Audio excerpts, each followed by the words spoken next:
ओम सदगुरुदेव भगवान की जय। ध्यान मूलम गुरुर्मूर्ति पूजा मूलम गुरुपदम मंत्र मूलम गुरुर्वाक्यम विमोक्ष मूलम गुरु कृपा अवखण्डमण्डलाकारम् व्याप्तेन चराचरम् तत्पदं दर्शितं येन तस्मै श्रीगुरवे नमः। वसुदेवसुदं कंसचारिचूर्णमर्दनम् देवकी परमयानन्दम् कृष्णं वन्दे जगद्गुरुं वन्दे जगद्गुरुं। बोलिए सद्गुरुदेव भगवान की जय। हृदय में स्थित परमात्मा राम की जय। आज का बड़ा सुंदर प्रसंग है कि वेद पुराणों में अनेक मंत्र हैं, फिर भी राम नाम को श्रेष्ठ क्यों कहा गया है। वेद पुराणों में अनेक मंत्र लिखे हैं, अनेक मंत्र हैं, फिर भी राम नाम को श्रेष्ठ मंत्र क्यों कहा गया है, राम नाम को महामंत्र क्यों कहा गया है। ये आज का प्रसंग है। लोगों के, जिज्ञासुओं के, भक्तों के मन में ये प्रश्न गूंज रहा है। उन्होंने हमसे पूछा कि इस पर आप प्रकाश डालें महाराज जी। तो आज हम इसी पर चर्चा करेंगे कि वेद पुराणों शास्त्रों में अनेक मंत्र लिखे हैं, लेकिन राम नाम को सर्वश्रेष्ठ मंत्र क्यों कहा गया है, इसमें क्या विशेषता है, इसको आप लोग आज जानेंगे। देखिए, हमने पहले के भी सत्संगों में बताया है कि जो मंत्र होता है वो बहुत छोटा होता है। जो जितने भी बड़े मंत्र हैं वेद पुराणों में, शास्त्रों में, वो मंत्र नहीं है। महामंत्र प्रणव को लगा करके ही लोगों ने, व्यासपीठों ने मंत्र बनाया है। सबके आगे प्रणव लगा है, ओम लगा हुआ है। प्रणव क्या है? ओम या राम। संस्कृत में ओम कहते हैं, हिंदी में राम कहते हैं। तो ये प्रणव है, ये परिचायक है, जीवात्मा को परमात्मा तक पहुंचाने का माध्यम है, परिचायक है, इसको प्रणव कहते हैं। तो प्रणव लगा करके बहुत सारे मंत्र बनाए गए वेद पुराणों में, शास्त्रों में। ओम नमो भगवते वासुदेवाय, ओम प्रणव लगा गया, भगवते वासुदेवाय मंत्र बना दिया। ओम भूर्भुवः स्वाहा तत्सवितुर्वरेण्यं भर्गो देवस्य धीमहि धियो न प्रचोदयात्, गायत्री मंत्र बना दिया। ओम नमः शिवाय, ये शिव मंत्र बना दिया।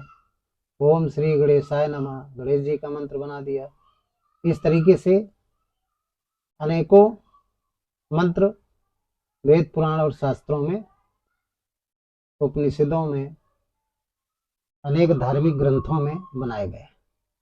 लेकिन राम नाम को महामंत्र, इसी को श्रेष्ठ मंत्र क्यों कहा गया है? राम नाम को तमाम लोग नहीं जानते, कहते हैं राम नाम कोई मंत्र है नहीं, उनको नहीं पता है। तो ये श्रेष्ठ मंत्र क्यों है, इसमें क्या विशेषता है? कोई न कोई विशेषता है। जैसे मानव शरीर को श्रेष्ठ बताया गया है, जितने भी 84 लाख योनियां हैं, उनमें जितने भी शरीर हैं, उन सब शरीरों में मानव शरीर को श्रेष्ठ बताया गया है। ये सबसे श्रेष्ठ है। क्यों श्रेष्ठ है? इसमें कोई न कोई एक अद्वितीय विशेषता है। क्या विशेषता है? मानव शरीर के लिए बताया कि साधन धाम मोक्ष कर द्वारा पाए न जई परलोक सवारा, बड़े भाग मानुष तन पावा, सुर दुर्लभ सद ग्रंथन गावा। ये मोक्ष का द्वार है।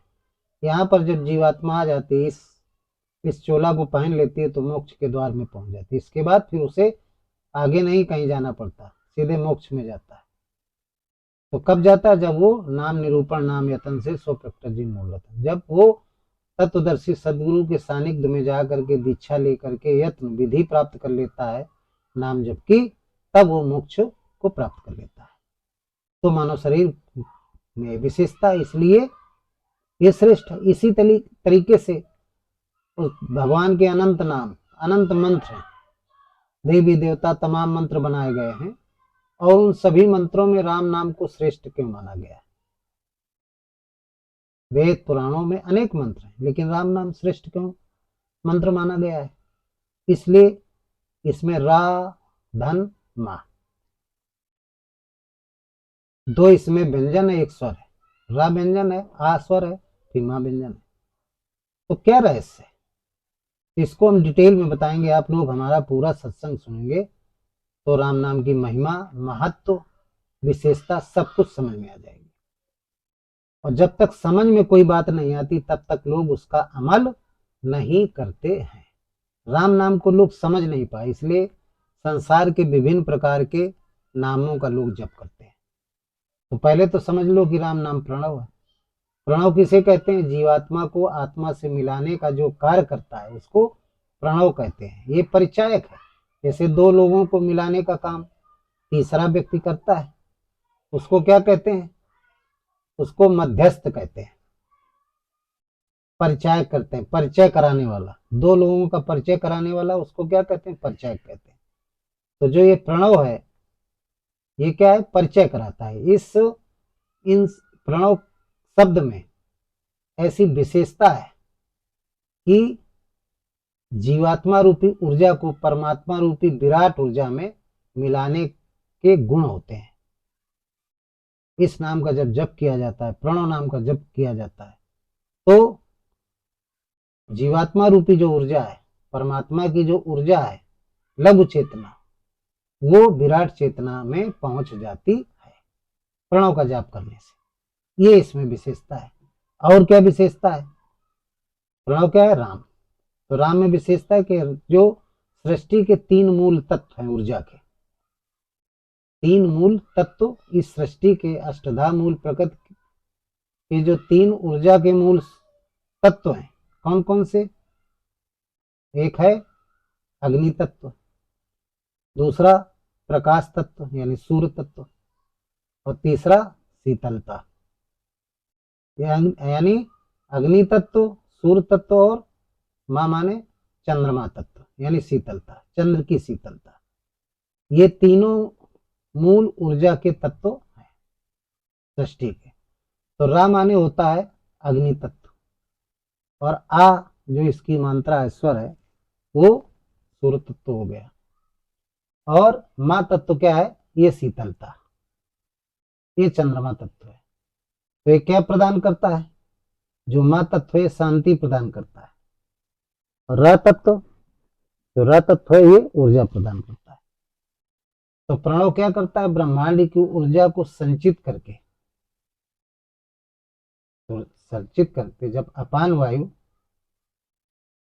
प्राण अपान का जप किया जाता है, राम का जब जप करते हैं, तो र शब्द क्या है? ये अपान प्राण वायु है।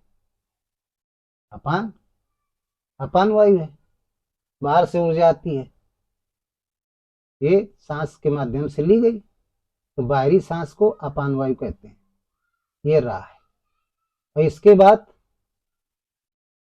फिर ये प्राण वायु अंदर आई ना अभी तक, फिर प्राण वायु निकली, बाहर निकली, तो बाहर निकलने वाली ऊर्जा को, उसको क्या कहते हैं? प्राण वायु कहते हैं। उस श्वास को क्या कहते हैं? प्राण वायु कहते हैं। तो जो अपान वायु है ये ऊर्जा लाती है, और जो प्राण वायु है ये शांति। तो ऊर्जा धन शांति, इसी को परम शांति कहते हैं। और परम शांति किससे मिलती है? परम शांति को ही मोक्ष कहते हैं। तो प्रणव के द्वारा ही परम शांति प्राप्त होती है। तो राम शब्द क्या? प्रणव है, इसको जपने से परम शांति प्राप्त होती है। तो ये बात शास्त्रों में बताई गई, और राम शब्द की और भी विशेषता बतलाई गई। इसमें एक कहानी जुड़ी हुई है। कहानी ये जुड़ी हुई है कि नारद जी थे। नारद जी के मन में जिज्ञासा हुई कि वेद पुराणों में अनेकों मंत्र दिए गए हैं, लेकिन ये राम नाम मंत्र को ऋषि, महात्मा, सन्यासी, बैरागी, योगी और त्रिदेव भी जपते हैं। ब्रह्मा, विष्णु, महेश सभी इसी को जपते हैं, तो इस मन में क्या विशेषता है? तो उन्होंने बहुत साधु संतों से पूछा, संतुष्ट नहीं हुए। तब वो कहाँ गए? तब उन्होंने जब सभी साधु संतों से पूछा, उनको संतुष्टि नहीं मिली।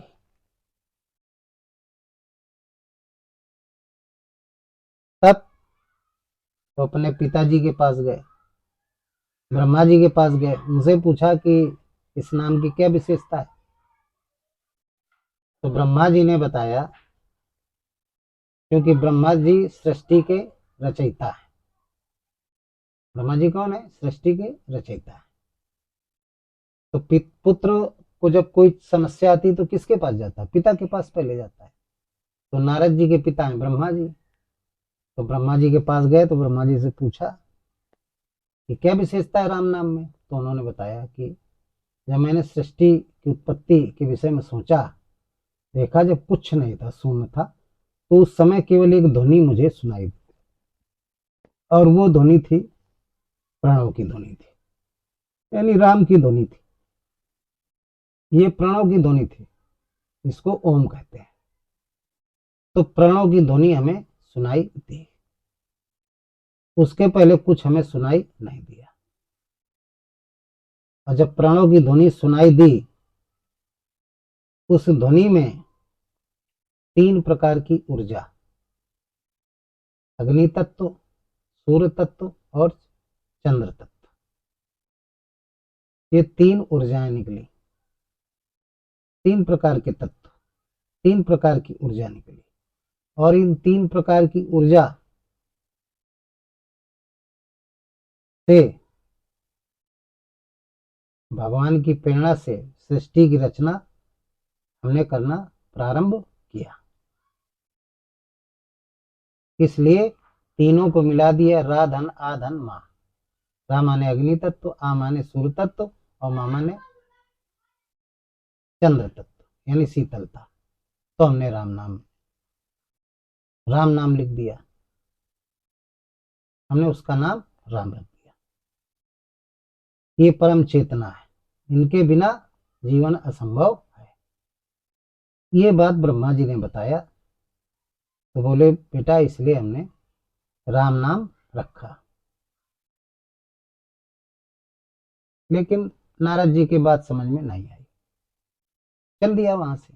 बोले अभी संतुष्ट नहीं हुए, तो कहाँ पहुंचे? विष्णु जी के पास पहुंचे।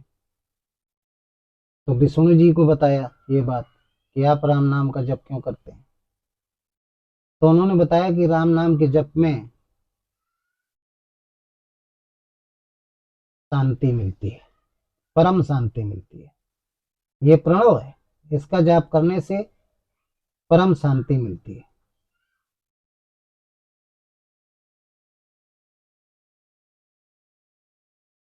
तो नारद जी ने पूछा कि भगवान, कलयुग में लोगों को बताया गया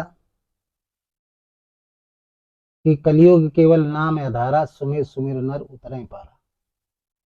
बड़ा आसान बता दिया गया, ऐसा क्यों? सतयुग में लोग बड़े बड़ी तपस्या करते थे, हजारों लाखों वर्ष। द्वापर में लोग पूजा पाठ करते थे। वो त्रेता में लोग यज्ञ करते थे, विशाल बड़ी बड़ी यज्ञ। और द्वापर में लोग पूजा पाठ करते थे। लेकिन शास्त्रों में कलयुग में केवल नाम, राम का नाम ही बताया गया है, ऐसा क्यों? तो भगवान विष्णु कहने लगे, नारद, सतयुग में मन स्थिर, लोगों का मन स्थिर रहता था, इसलिए भगवान के भक्ति में ध्यान लगाना सरल था, सहज था, क्योंकि मन स्थिर था। और जब तक मन स्थिर नहीं होगा, मन स्थिर करने के लिए जप किया जाता है। लोग माला फिरते हैं, जोर जोर से राम राम जपते हैं, मन में राम राम जपते हैं। तो नारद, जब तक मन स्थिर नहीं होगा तब तक भगवान का अचपा जाप नहीं हो सकता है, जप यज्ञ नहीं हो सकता है। तो सबसे पहले मन को स्थिर करना जरूरी था। तो सतयुग में लोगों का मन स्थिर रहता था, इसलिए ध्यान भगवान के चरणों में या भजन करने में ध्यान लगाना बड़ा सरल था। तो लोग सतयुग में तपस्या करते थे। त्रेता में क्या था? त्रेता में लोग यज्ञ करते थे, क्योंकि अनुशासन था, लोगों में बहुत बड़ा अनुशासन था। तो अनुशासन होने के कारण लोग यज्ञ करते थे, और त्रेता में यज्ञ प्रभावी था। ज्यादातर लोग यज्ञ करते थे। कौन सा यज्ञ करते थे? भगवान कृष्ण ने भी बताया गीता में, जप यज्ञ। जप यज्ञ पश्यंती विधि है, इसको क्षत्रिय श्रेणी का ये कहा गया है। क्षत्रिय श्रेणी का जाप कहा गया है। क्षत्रिय का काम क्या होता है? युद्ध करना। जप यज्ञ यानी युद्ध यज्ञ है। श्वास प्रश्वास का जप किया जाता है, अपायन उच्चासन, ये जप होता है। और जब जप होता है तो काम क्रोध मद लोभ ईर्षा द्वेष जितने विकार हैं, इनका सबका हवन होने लगता है, सब नष्ट होने लगते हैं, मन निर्मल होने लगता है। तो त्रेता में यज्ञ प्रभावी था। भगवान विष्णु कहने लगे द्वापर में भाव की पूजा, भाव प्रधान युग था, भाव प्रधान युग था। अब भाव प्रधान होने के कारण लोग पूजा करते थे, तो पूजा फलदार होती थी, फलदायक होती थी।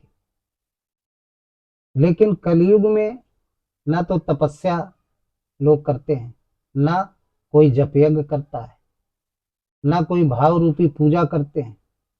समय नहीं लोगों के पास, लोगों के पास समय का अभाव है, समय है ही नहीं, बहुत व्यस्त जिंदगी है।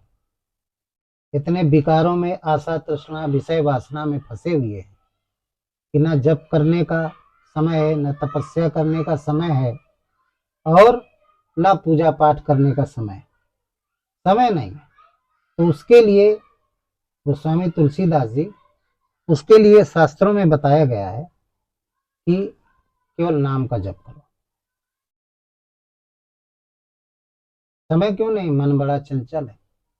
मन चंचल होने के कारण लोग तपस्या नहीं कर पाते। तपस्या में बैठते हैं, मन इतना चंचल है कि मन भागता है बाहर, मन को संयमित नहीं कर पाते। तो साधक की जो तपस्या वो भंग हो जाती है। जप यज्ञ नहीं कर पाते मन चंचल होने के कारण, अभाव भी नहीं लग पाता है भजन पूजा में। इसलिए नाम जप ही श्रेष्ठ है। उसके लिए गोस्वामी जी भी ने लिखा है कलयुग के लिए, क्या कि कलयुग केवल अनाम धारा, और सुमिरे सुमिरे नर उतरे ही पारा। कलयुग केवल नाम आधारा, और सुमिरे सुमिरे नर उतरे ही पारा। सुमिरे सुमिरे नर उतरे ही पारा। भगवान विष्णु ने कहा अर्जुन से कि कलयुग केवल नाम आधारा, सुमिर सुमिर नर उतरा ही पारा। हे नारद जी, कलयुग में सारी व्यस्तताएं, लोक आशा तृष्णा विषय वासना काम क्रोध मद लोभ, इनमें बहुत ज्यादा अनुरक्त है, आसक्ति ज्यादा बढ़ गई है। जब जब भी कलयुग आता है, ये क्रम चलता रहता है। सतयुग आया, सतयुग के बाद त्रेता आया, फिर द्वापर आया, फिर कलयुग आया, फिर सतयुग आया। तो जाने कितने सतयुग हो गए, जाने कितने द्वापर हो गए, जाने कितने त्रेता हो गए, जाने कितने कलयुग हो गए। तो भगवान विष्णु नारद जी से कहने लगे कि जब कलिकाल आता है तो मन बहुत चंचल हो जाता है, और चंचलता के कारण न तो कोई जप कर पाता है, तपस्या कर पाता है, ना कोई जप यज्ञ कर पाता है, ना भाव भरी कोई भक्ति पूजा कर पाता है। उसके लिए केवल नाम का जप ही श्रेष्ठ माना गया है। और वो नाम का जप बहुत आसान बताया गया है। क्या बताया गया है? इतना ही मनुष्य कर ले तो वो भवसागर से पार हो जाएगा। क्या कि एक घड़ी आधी घड़ी अवाधी में पुनियाधे, तुलसी संगति साधु की कटे कोटि अपराधे। एक घड़ी आधी घड़ी अवाधी में पुनियाधे, और तुलसी संगति साधु की कटे कोटि अपराध। एक घड़ी आधी घड़ी नारद अवाधी में पुनियाद, और तुलसी संगत साधु की कटे कोट अपराध। ये गोस्वामी जी ने लिख दिया। उन्होंने कहा कि नारद एक घड़ी 24 मिनट की होती है, और उसकी आधी होती है 12 मिनट, और आधी की भी आधी होती है 6 मिनट। यदि कलिकाल में मनुष्य 6 मिनट ही राम नाम का जप कर ले तो कटे कोटि अपराध। राम नाम का जप करें और संगत साधुओं की करें, तत्वदर्शी सदगुरु के सानिध्य में रह करके, उनसे दीक्षा ले करके आधी घड़ी ही नियम से सुबह शाम 6 मिनट ही भक्त राम नाम का जप करता है तो उसके करोड़ों पाप नष्ट हो जाते हैं, कट जाएंगे, उसे मोक्ष प्राप्त हो जाएगी। इतना सरल तरीका कलयुग में रहता है। इसलिए राम नाम का बहुत बड़ा महत्व है। इसलिए राम नाम मंत्र सभी मंत्रों से श्रेष्ठ है। इसमें विशेषता है, ये प्रणव है। तो नारद जी बोले कि वो तो प्रभु ठीक है, बोले इसलिए राम नाम श्रेष्ठ है। नारद जी कुछ बोले नहीं, बोले ठीक है प्रभु, प्रणाम किया, लेकिन अंदर से अंतरात्मा से संतुष्ट नहीं हुए। चल पड़े। कहाँ चल पड़े? कैलाश की तरफ। भगवान शंकर से मिलने गए। क्यों शंकर? शंकर में विशेषता होती है। अब संतुष्ट क्यों नहीं हो पा रहे थे? क्यों? इसलिए कि नारद जी का मन टेढ़ा था, और टेढ़े मन को सीधा कौन कर सकता है? शंकर स्वरूप सदगुरु। तो भगवान शंकर कौन थे? ये ऐसे सदगुरु थे कि संसार के जितने भी साधक हैं, उनके जितने भी टेढ़े मन हैं, टेढ़े मन रूपी प्राणियों के मन को सीधा करने में सक्षम होते हैं, उनको शंकर कहते हैं। उनकी विशेषता गोस्वामी जी ने रामचरितमानस में लिखा है कि वंदे बोधमयम नित्यम गुरु शंकर रूपिणम यमाश्रितो ही वक्रोप चंद्रा सर्वत्र वंदते। ऐसा शंकर स्वरूप। शंकर क्यों वंदनीय है? क्या विशेषता है शंकर में? तो उसके लिए गोस्वामी जी ने बताया है कि यमाश्रितो ही वक्रो अपि चंद्रा सर्वत्र वंदते। मन को चंद्रमा कहा गया, चंद्रमा को मन कहा गया, मन शशि चित्त महान, मन को चंद्रमा कहा गया। तो हर व्यक्ति का मन टेढ़ा है, टेढ़े मन की वजह से भजन में मन नहीं लगता है। क्योंकि मन टेढ़ा है। टेढ़ा कब हो जाता है? विषय वासना, आशा, तृष्णा, संसार के सभी कार्यों में मन बड़ा चंचल होता है, भागता रहता है, तो भजन में मन नहीं लगता। साधक भजन में बैठता है और मन टेढ़ा होने की वजह से आशा, तृष्णा, विषय वासना, तो फिर भगा, फिर खींच के लाया, फिर भगा। इस तरीके से ये क्रम चलता रहता है। यदि शंकर स्वरूप सदगुरु से दीक्षा मिल गई तो फिर सदगुरु के सानिध्य में रह करके जब शिष्य भजन करता है तो उसका मन टेढ़ा से सीधा हो जाता है, क्योंकि गुरु की कृपा रहती है। गुरु पास में नहीं रहता है, लेकिन उसकी कृपा पास में रहती है अदृश्य रूप से, वो आपका योगक्षेम करती है। मन आपका भागेगा तो खींच के फिर लाएगी साधना। तो शंकर स्वरूप जो सदगुरु हैं, इन्हीं में क्षमता होती है कि मन टेढ़े की वजह से जीवात्मा के अंदर अशांति होती है, तो मनुष्य भागता रहता है, प्राणी भागता रहता है शांति के लिए। और जब उसको तत्वदर्शी शंकर स्वरूप सदगुरु मिल जाता है तब उसके मन में शांति हो जाती है। यही हाल नारद का था। तो हम नारद जी कहाँ पहुंचे? हम नारद जी पहुंचे कहाँ पर? शंकर जी के पास, कैलाश में पहुंचे। वहां पहुंचे तो क्या देखा कि शंकर भगवान बैठे हैं, नेत्र बंद किए, और राम राम की ध्वनि निकल रही है, मुख से राम राम की ध्वनि निकल रही है। उनकी समाधि जब समाप्त हुई तो उन्होंने राम राम राम ये ध्वनि उनके अंदर से निकली, उनके अंदर से ध्वनि निकली। प्रणाम किया।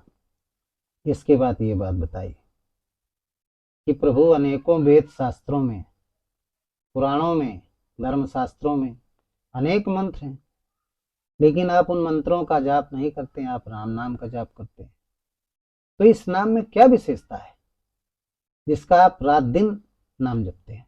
तुम पुनि राम राम दिन राति और सादर जपो अनंग राति। हे अनंग भगवान, इस नाम में क्या ऐसी विशेषता है जो आप रात दिन इसका नाम लेते हैं, राम राम जपते हैं? क्या है ऐसा? तो भगवान शंकर हंसने लगे। भगवान शंकर कहने लगे, नारद, ये राम नाम जो है सेतु है। बोले सेतु है? बोले हाँ। सेतु का मतलब होता है जोड़ने का काम, इस पार से उस पार। कोई ये जो भवसागर है, इतना बड़ा सागर है, समुद्र है, इस समुद्र के इस किनारे से उस किनारे जाने के लिए राम नाम सेतु है। मतलब नारद जी ने कहा इसका क्या हुआ, इसका मतलब क्या हुआ प्रभु? उन्होंने कहा कि इस तरफ भवसागर है, उस तरफ क्या है? मोक्ष है। तो भवसागर से मोक्ष, उस किनारे पे क्या है? मोक्ष है। और इस किनारे में रहोगे तो बार बार जन्म लोगे, बार बार मरोगे, क्योंकि भवसागर है। भवसागर की इस तरफ हो, भवसागर में खड़े हो। तो भवसागर से पार करने के लिए एक सेतु है, कंजक्शन का काम करता है, जीवात्मा को परमात्मा से मिलाने का काम करता है, जीवात्मा को परमात्मा से जोड़ने का काम करता है। इसलिए योग है। राम नाम जप करने से योग प्राप्त होता है। तो उन्होंने कहा, हमने पार्वती को भी बताया है कि राम रामेत रामेत रमे रामे मनोरमे, और सहस्र नाम तातुल्यम राम नाम 12 में। हजारों बार अन्य मंत्रों का जाप कर लो, लाखों बार, लेकिन यदि एक बार राम का नाम ले लिया तो हजारों मंत्रों के नाम के बराबर एक बार राम का नाम लेने से वो फल प्राप्त हो जाता है। तो नारद ने बोला इसका मतलब कि अन्य नाम छोटे हैं? बोले नहीं, इसका ये मतलब नहीं कि अन्य नाम छोटे हैं, हम फल की बात कर रहे हैं। भगवान के तो अनेकों नाम है, कण कण में व्याप्त है इसलिए उसका नाम ब्रह्म है, विश्व के अणु अणु में व्याप्त है इसलिए उसका एक नाम विष्णु है, महाविष्णु।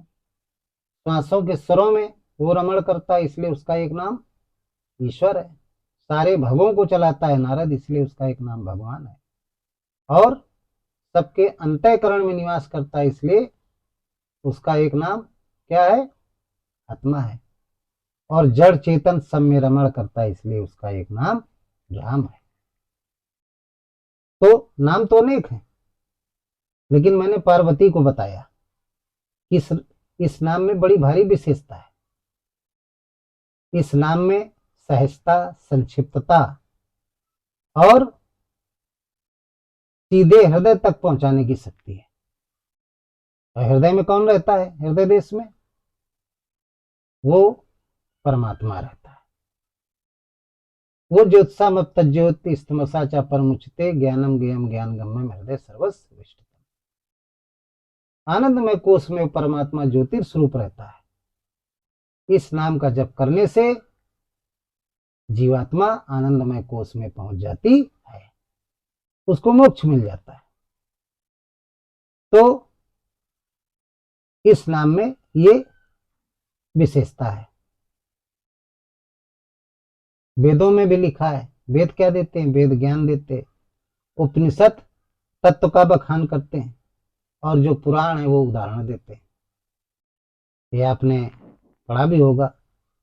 और यज्ञ बुद्धि देते हैं,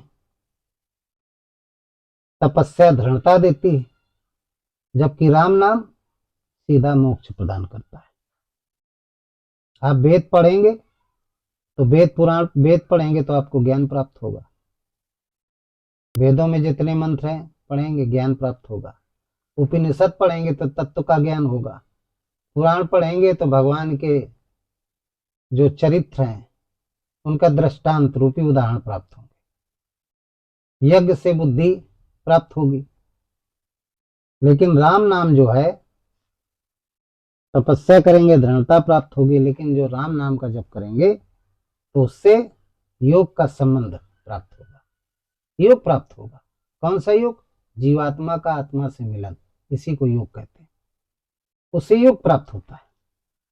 और राम नाम का जप करने से परम शांति मिलती है। मैं भी कह रहा हूं, जितने भी संसार के लोग हैं हमारा सत्संग सुनते हैं, मैं दावे के साथ कहता हूं, आप अन्य नाम जाप करिए, आपको शांति नहीं मिलेगी। मन आपका भागता रहेगा संसार में। लेकिन यदि आप गुरु के सानिध्य में रह करके एक घड़ी आधी में पुनियाद और तुलसी संगत साधु की कटें कोटि अपराध। राम नाम का सुबह शाम आप 6 मिनट या 12 मिनट या 24 मिनट, जितना आपके पास समय हो, इसमें कोई नियम भी नहीं है। राम नाम में कोई नियम नहीं, चाहे आप स्नान किए हो और चाहे न किए हो, किसी भी परिस्थिति में। राम कहा तुम बड़े सयाने ठाड़े बैठे परे उताने। आप किसी भी परिस्थिति में आप नाम का जप कर रहे हैं तो आपके अंदर यदि कामना रूपी अशांति है तो शांत हो जाएगी। आपके अंदर यदि बहुत बड़ी इच्छा है कि हमें चीज प्राप्त हो जाए, उसी के चक्कर में आप पड़े हुए हैं, 24 घंटे आपका मन की जो दृष्टि है, सुरति है, वहीं लगी है। जब राम नाम का जप करना प्रारंभ कर देंगे तो जो प्रमाद है, व्यर्थ की चेष्टा है, कुछ कामनाएं ऐसी होती हैं जो प्राप्त नहीं होती, कुछ इच्छाएं ऐसी होती हैं जो मानव करता तो है लेकिन इच्छाएं वो प्राप्त नहीं होती, उनको क्या कहते हैं? प्रमाद कहते हैं। तो जो प्रमाद की स्थिति आपके अंतःकरण में इकट्ठा हो गई है, स्थान बना लिया है, वो प्रमाद धीरे धीरे, व्यर्थ की चेष्टा धीरे धीरे समाप्त होने लगेगी, तो कामनाओं का अंत होने लगता है। यदि कोई व्यक्ति क्रोधी है, उसके अंदर क्रोध बहुत है, जरा जरा सी बात में वो क्रोध करता है, पत्नी के ऊपर क्रोध दिखाएगा, बच्चों के ऊपर क्रोध दिखाएगा, माता पिता के ऊपर क्रोध दिखाएगा, परिवार के अन्य लोगों के प्रति क्रोध दिखाएगा, समाज में क्रोध दिखाएगा। अब क्रोध जब दिखाएगा तो झगड़ा होगा। तो मैं दावे के साथ कहता हूं कि ऐसा तामसी व्यक्ति, उसको तामसी व्यक्ति कहा जाएगा, कामनाओं वाला राजसी व्यक्ति होता है। तो जो तमोगुणों से युक्त है, तामसी व्यक्ति है, शराब भी पीता है, आशा तृष्णा विषय वासना में लिप्त है, यदि वो राम नाम का जप करता है, अत्यंत पापी से भी पापी है, और राम नाम का जप करना शुरू कर दिया यत्न से, नाम निरूपण नाम यतन से, और सो प्रकट जिमोल रतन से। गोस्वामी जी ने लिख दिया है, भगवान शंकर ने माता पार्वती से कहा। तो निश्चित रूप से उसके अंदर, हर मानव के अंदर राम के चरित्र, भगवान के चरित्र, दिव्य गुण, जिनको दैवी संपत्ति कहते हैं, वो सबके अंदर मणियों के रूप में अंतःकरण में स्थित रहते हैं। और जब आप नियम से, यतन से नाम का जप करेंगे तो वो सारे दिव्य गुण जागृत हो जाएंगे। और जब जागृत हो जाएंगे तो स्थिति क्या होगी साधक की, चाहे वो दुराचारी रहा हो, चाहे पखंडी रहा हो। इसका उदाहरण है वाल्मीकि रामायण में। वाल्मीकि महाराज जी थे, ये डाकू थे, रत्नाकर नाम के बहुत बड़े डाकू थे। इनका काम क्या था, जंगलों में जो भी निकलता था राहगीर, ये लूटते थे और उसको मार देते थे। तो सप्तऋषि जब आए, साधुओं की संगत हुई और इनको ज्ञान प्राप्त हुआ, तो इनके अंदर भक्ति उत्पन्न हो गई, क्योंकि भक्ति का मूल है ज्ञान। तो बड़े प्रभावित हुए, चूंकि हिंसा जीवन भर करते रहे, तो शुद्ध ये मरे मरा चिल्लाते थे, मारो मारो मारो मारो मारो। तो सप्तऋषियों को जब इन्होंने लूटने का प्रयास किया तो उन्होंने कहा, किसके लिए ये काम करते हो? बोले अपने परिवार के लिए। बोले इस काम को करने से पाप लगेगा। तो बोले पाप लगेगा तो कौन, हम ही को अकेले लगेगा? ये जो हम काम करते हैं इससे धन मिलता है, और उस धन से हमारे परिवार का भरण पोषण होता है, तो पाप सबको लगेगा। बोले ये बात तुम पूछाओ अपने परिवार के जितने सदस्य हैं, पत्नी, बच्चे, माँ बाप, और भी उनसे पूछाओ कि भाई धन हम लूट के लाते हैं हिंसा करके, और इसमें पाप लगेगा तो आप लोग लोगे पाप की नहीं लोगे? तो बोले अच्छा उल्लू बना रहे हो, हम जाएं और तुम भाग जाओ? बोले नहीं, ऐसी बात नहीं, हम महात्मा हैं, सत्य वचन बोलते हैं, विश्वास नहीं है तो ये पेड़ है इनमें हमको बांध दो। रत्नाकर नाम का डाकू ने उन सबको बांध दिया और गया घर में पूछने, पत्नी से पूछा, यही बात कही कि भाई धन हम लाते हैं, सबको बैठा ला। माता पिता संयुक्त परिवार था, सबको बैठा करके और कहा कि धन लूट के लाते हैं, इसमें पाप लगता है, तो ये पाप सब लोग लोगे कि नहीं लोगे? तो माता पिता, पत्नी, बच्चे जितने भी थे, भाई बहन, सबने कहा हम क्यों पाप लें, ये आपका कर्तव्य है, आपकी ड्यूटी है, आप घर के मुखिया हैं, आप कैसे भी धन लाओ, हम लोगों का भरण पोषण करो, पाप आप लीजिए, हम क्यों पाप लें? बोले अच्छा। बस रत्नाकर के अंदर के सूक्ष्म शरीर के अंदर जो ज्ञान वैराग के चक्षु थे वो खुल गए, आए चरणों में गिर गए संतों के, खोला, बोले क्या उत्तर मिला? रोने लगे। बोले आप ठीक कहते थे, कोई लेने को नहीं तैयार है। बोले बस आज से हम सब कुछ बंद, सब अस्त्र शस्त्र सब फेंक दिए, चरणों में लिपट गए, और इसके बाद बोले हमें दीक्षा दीजिए। तो संतों ने कहा हम कैसे दीक्षा दें, पहले हम देखेंगे, क्योंकि शास्त्रों में लिखा है कि गूढ़ो तत्व न साधु दुरामय, अवारत जब अधिकारी पावे। दीक्षा उसी को देना चाहिए जो निर्मल हो, जिसके अंदर गुरु के प्रति समर्पित भाव हो, और उसी को दीक्षा दो। यदि किसी का गुरु, किसी ने गुरु किया और उसका गुरु का अंत हो गया, यानी देह त्याग हो गया, मृत्यु हो गई, और शिष्य जीवित है, तो इस कलिकाल में गुरु क्या है, नाव का काम करता है, पतवार का काम करता है। तो मार्गदर्शन चाहिए, तो वो शिष्य यदि सोचे कि नहीं हम गुरु ना बनाए और हम विद्या प्राप्त कर लें, तो विद्या वो गुरु दे भी दे देगा तब भी उसको प्राप्त नहीं होगी, क्योंकि वो समर्पित नहीं होगा। समर्पित कहाँ पे होगा, जो उसके पहले वाले गुरु थे। लेकिन पहले वाले गुरु की कृपा से ही उसको कोई सदगुरु मिला है। जैसे भगवान शंकर की लोग पूजा करते हैं, कृष्ण की पूजा करते हैं, राम की करते हैं, करते रहे। अंत में कलिकाल में ऐसी उनकी कृपा होती है, यदि उनकी सच्चे मन से पूजा करते हैं तो जितने भी महापुरुष हुए सब शरीर नष्ट हो गए। कोई भी देहधारी सदगुरु रहा है, तो यदि उसकी आप सच्ची पूजा करते रहे हैं तो उसकी कृपा से वर्तमान में जो उसके स्वरूप के सदगुरु हैं उनसे आपकी भेंट हो जाएगी, चाहे जिस माध्यम से हो जाएगी। तो फिर आप उनको गुरु मान लें, उनसे दीक्षा ले लें और दीक्षा ले करके विधि प्राप्त कर लें, समर्पित हो जाएं अपने गुरु के प्रति और समर्पित होकर के जो विधि बताएं उससे नाम का जप करें तो आपका कल्याण हो जाएगा। उन तक पहुंचाने का कार्य तुम्हारे जो पूर्व गुरु थे जिन्होंने शरीर त्याग कर दिया उनकी कृपा थी, चाहे वो शंकर हो, चाहे कृष्ण रहे हो, चाहे श्री राम रहे हो, चाहे हनुमान जी रहे हो, चाहे गणेश महेश सुरेश या और भी तुलसी कबीर और भी जितने दादू जितने भी महापुरुष हुए, महावीर बुद्ध, उन्हीं की कृपा से जो उनकी स्थिति वाले वर्तमान में सदगुरु हैं वो आपको वहां तक पहुंचा देंगे। और जब आप पहुंचा देंगे तो फिर मन को संयमित करें, फिर आप दुविधा में दो गए माया मिली नरा, उन गुरु की फोटो रखो। उस दिन से आप जो वर्तमान गुरु हैं उनका चित्र लीजिए, उसको मढ़वाइए, मढ़वा के रखो, उनको द्रव्य दान दो, दीक्षा लो, उनसे ज्ञान यज्ञ प्राप्त करो और द्रव्य ज्ञान यज्ञ उनको प्रदान करो।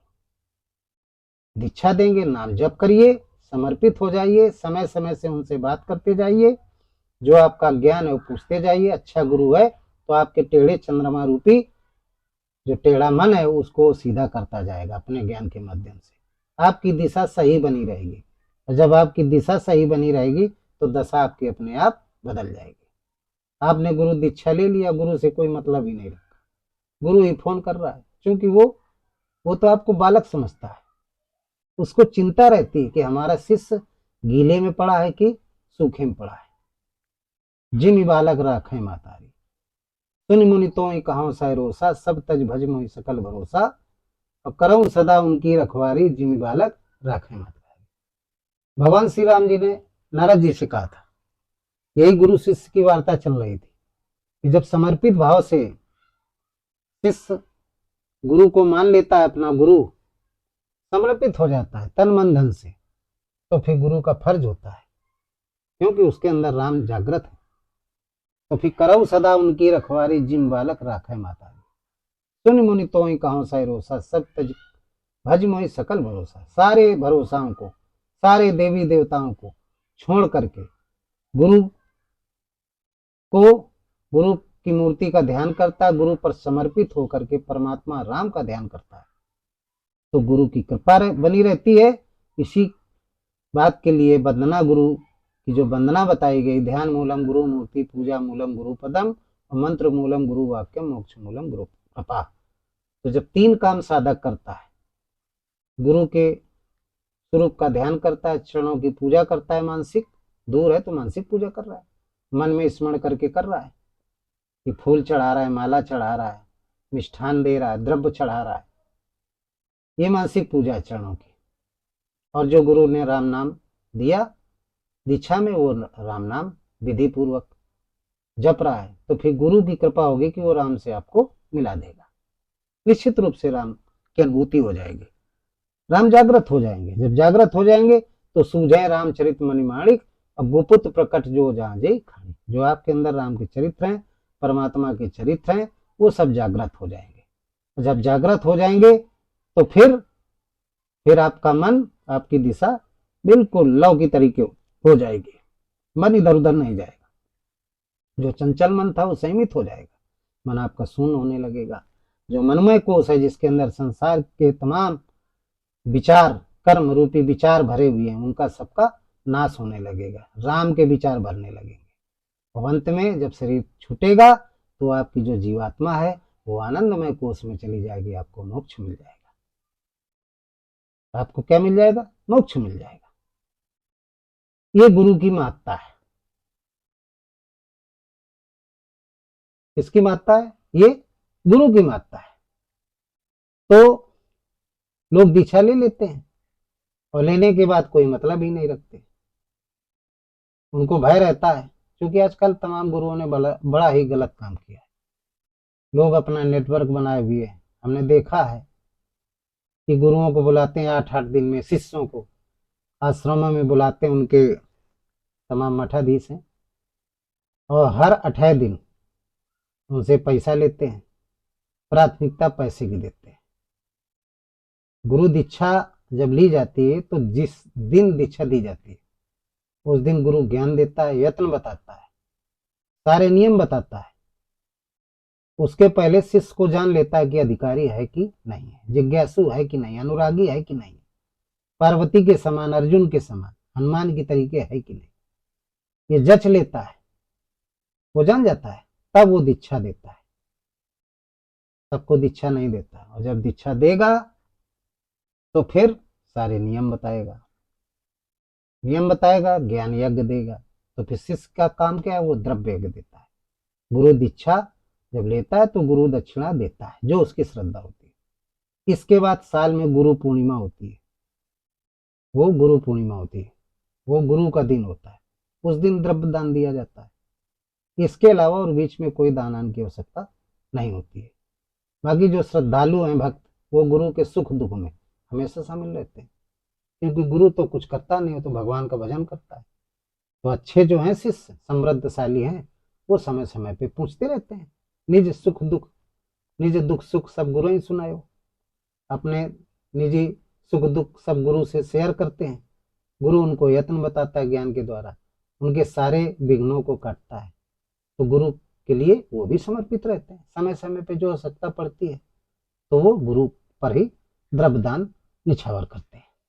लेकिन आजकल गुरु दीक्षा ले लिया, कोई मतलब ही नहीं, भटक रहे हैं, माया रूपी यंत्र में बैठ करके भटक रहे हैं। उनको पता ही नहीं है परमात्मा है कहाँ, क्योंकि भगवान कृष्ण ने गीता में कहा, ईश्वरा सर्वभूता नाम हृदय देशे अर्जुन तिष्ठति और ब्राह्मण सर्वभूतानि यंत्रारूढ़ान माया।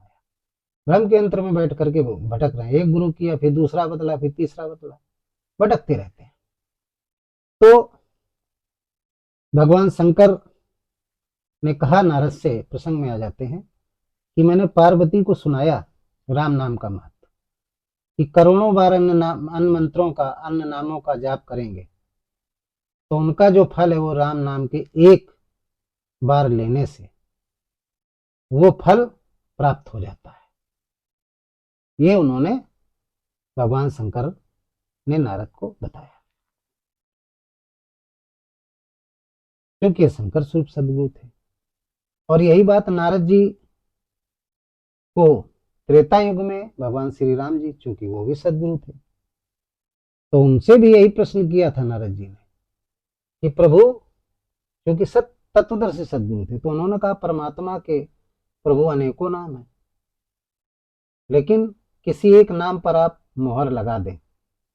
तमाम नाम है, विष्णु नाम है, ब्रह्म नाम है, ईश्वर नाम है, भगवान नाम है, परमात्मा जाने कितने नाम है, तो एक नाम पर आप मोहर लगा दें, जिससे कलयुग में जितने भी प्राणी हैं, क्योंकि कलयुग में कोई ना जप कर पाएगा, ना तप कर पाएगा, ना यज्ञ कर पाएगा। कलिकाल का ऐसा प्रभाव होता है, मन बड़ा चंचल हो जाता है, शक्तियों में मनुष्य लिप्त हो जाता है। तो प्रभु ऐसा कुछ करें कलयुग में, किसी एक नाम पर मोहर लगा दें। आप सदगुरु हैं, आपके अंदर वो क्षमता है, आप साकार ब्रह्म है, आपके अंदर राम जागृत है। श्री राम जी से कहा कृपा करिए। जब इनको वनवास हुआ तो बैठे थे, तब उन्होंने ये बात देखा कि बैठे सीता के विरह में, सीता का हरण हो गया था। तब नारद जी गए थे, श्री राम जी से कहा, तब श्री राम जी ने कहा तथास्तु। तब उन्होंने क्या, नारद जी ने क्या कहा, यद्यपि प्रभु के नाम अनेका, एक से अधिक एक से एका। यद्यपि प्रभु के नाम अनेका, एक से अधिक एक से का, एक से अधिक एक से एका। हे प्रभु, परमात्मा के यद्यपि बहुत नाम है, एक से बढ़कर एक नाम है, तो प्रभु मेरी इच्छा है, क्योंकि मैं सब जगह गया, सबने राम नाम का ही जप किया है, तो आप में क्षमता है। तो कहते हैं कि राम सकल नामन ते अधिकार,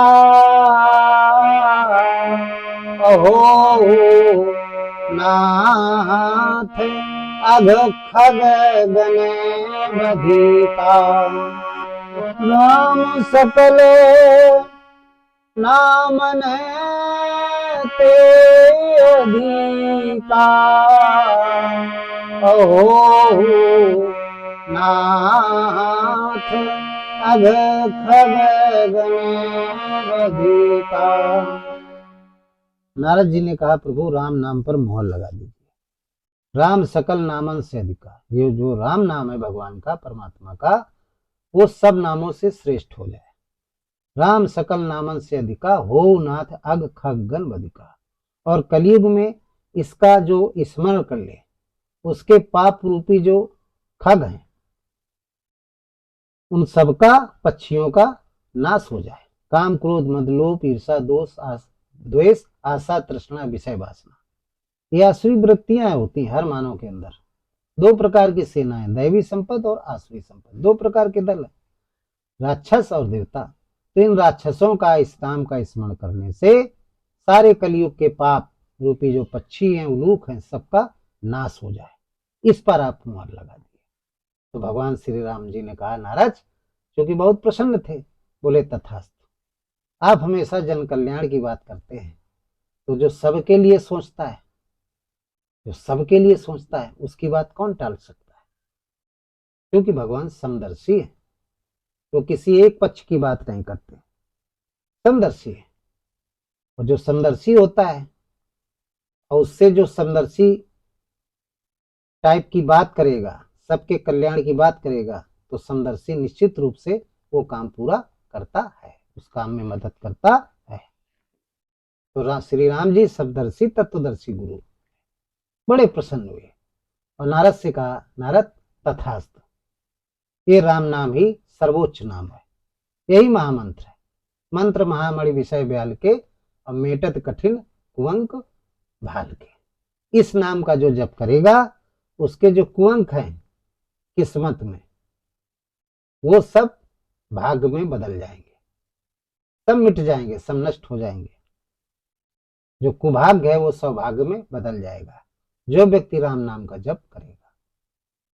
मन सहित इंद्रियों का संयम करके, गुरु के द्वारा बताई गई विधि के द्वारा राम नाम का जो जप करेगा, नियम से उसके सारे भाग्य के जो कुअंक हैं, दुर्भाग्य हैं, वो सब नष्ट हो जाएंगे। मेटत कठिन कुअंक भाल के, मंत्र महामणि विषय ब्याल के, मेटत कठिन कुअंक भाल के, सब नष्ट हो जाएंगे। नष्ट हो जाएंगे तो उसको आनंदमय कोष में पहुंच जाएगा, आनंदमय जीवन हो जाएगा। तो ये राम नाम की महिमा बताई नारद जी को, श्री राम जी ने भी बताया। तो शंकर भगवान ने कहा, राम नाम में बहुत बड़ी शक्ति है। राम नाम का जो स्मरण करता है, तो उसके अंदर परम शांति प्राप्त होती है।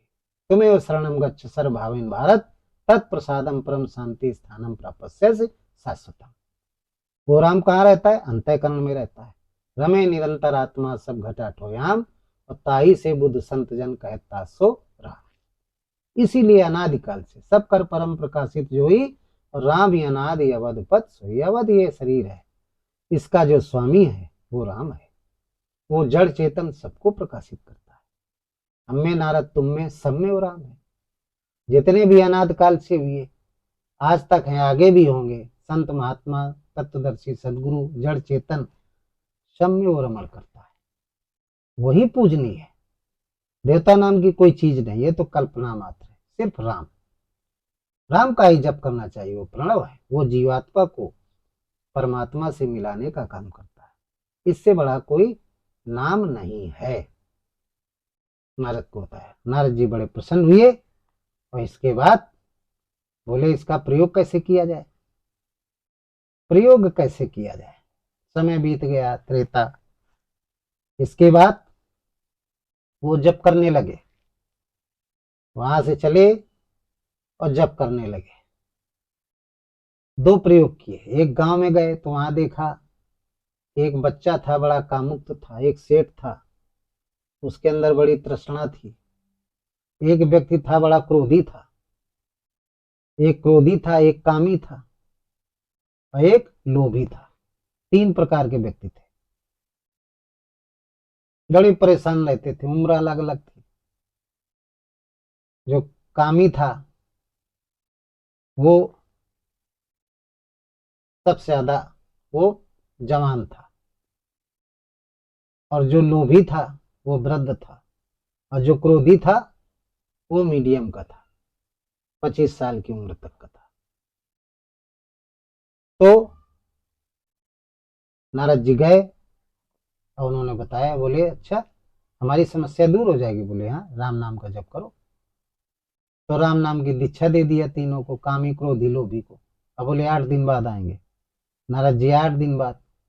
तो जो लोभी था वो दिन रात वैश्य समाज का था, तौलता रहता था, उसी 99 के चक्कर में पड़ा रहता था। तो जब नारद जी आए तो बोले क्या स्थिति है। बोले अब तो मन ही नहीं लगता। उसका बेटा बैठा था दुकान में। पिताजी कहाँ गए। बोले वो तो राम नाम जप कर रहा है। और नहीं, वो 24 घंटे दुकान में ही तौलता रहता था। तो पहुंचे तो चरणों में गिर गया वो वृद्ध सेठ। बोला महाराज जी, राम नाम के प्रभाव से हमारा तो सब कुछ खत्म हो गया, हमारा मन ही नहीं लगता, सिर्फ राम नाम में सूझे रामचरित मनमाणी, भूपुत प्रकट जो जांजे खानी। बोले अच्छा। नारद जी बड़े प्रसन्न हुए। फिर किसके पास गए। क्रोधी के पास। वो ऐसा व्यक्ति था, दारू पी करके पूरे गांव को गाली देता था। तो जब पता किया लोगों से, बोले वो व्यक्ति नहीं दिखाई दे रहा है।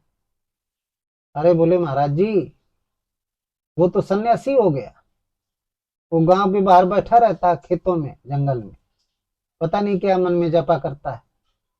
पहुंचे तो चरणों में गिर गया।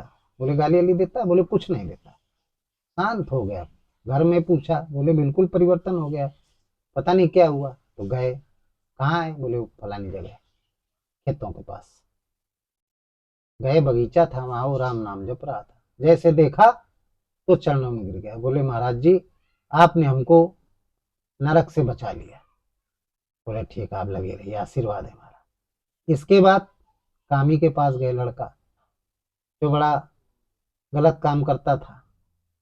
तो देखा तो वो काम क्या करता था, पूछा। अरे बोले सुबह उठता है, स्त्री पुरुष बच्चे सबके पैर छूता है, महिलाओं के चरणों में गिर जाता है।